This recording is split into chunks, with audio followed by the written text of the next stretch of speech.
এই পাশে কেউ যার সমাজসেবা পাশে তার, এই প্রতিপাদ্য নিয়ে জাতীয় সমাজসেবা দিবস ২০২৫ উপলক্ষে র্যালি ও কল্যাণ রাষ্ট্র বিষয়ে মুক্ত আড্ডা এবং সাংস্কৃতিক অনুষ্ঠান অনুষ্ঠিত হয়েছে। সুনামগঞ্জ থেকে মুশফিকুর রহমান স্বপনের পাঠানো তথ্য ও ভিডিও চিত্রে দেখুন বিস্তারিত।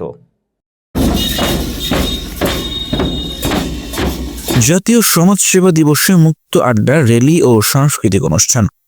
মোহাম্মদ মুশফিকুর রহমান স্বপন, সুনামগঞ্জ। নেই পাশে কেউ যার সমাজসেবা পাশে তার, এই প্রতিপাদ্য নিয়ে জাতীয় সমাজসেবা দিবস ২০২৫ উপলক্ষে র্যালি ও কল্যাণ রাষ্ট্র বিষয়ে মুক্ত আড্ডা এবং সাংস্কৃতিক অনুষ্ঠান অনুষ্ঠিত হয়েছে।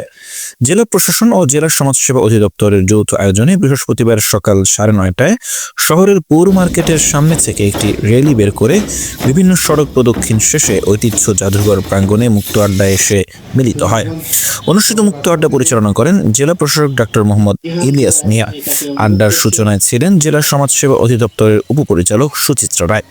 আড্ডায় আলোচক হিসেবে বক্তব্য রাখেন civil surgeon doctor Jasim Uddin, Sunamganj সরকারি কলেজের রাষ্ট্রবিজ্ঞানের সহযোগী অধ্যাপক মোহাম্মদ জমশেদ আলী, বৈষম্য বিরোধী ছাত্র আন্দোলনের যুগ্ম আহ্বায়ক জিহান জুবায়ের, নাহাত হাসান পৌলুমি। আড্ডার সমাপনী বক্তব্য রাখেন অতিরিক্ত জেলা প্রশাসক সমর কুমার পাল। সঞ্চালনায় ছিলেন জেলা প্রতিবন্ধী সেবা ও সাহায্য কেন্দ্রের কনসালটেন্ট ডাক্তার তানজিল হক। এ সময় বৈষম্য বিরোধী ছাত্র আন্দোলনের আহ্বায়ক ইমনুদ্দৌজা ইমন এবং বিভিন্ন শিক্ষা প্রতিষ্ঠানের শিক্ষার্থী সহ বিভিন্ন সামাজিক ও স্বেচ্ছাসেবী সংগঠনের নেতৃবৃন্দ উপস্থিত ছিলেন।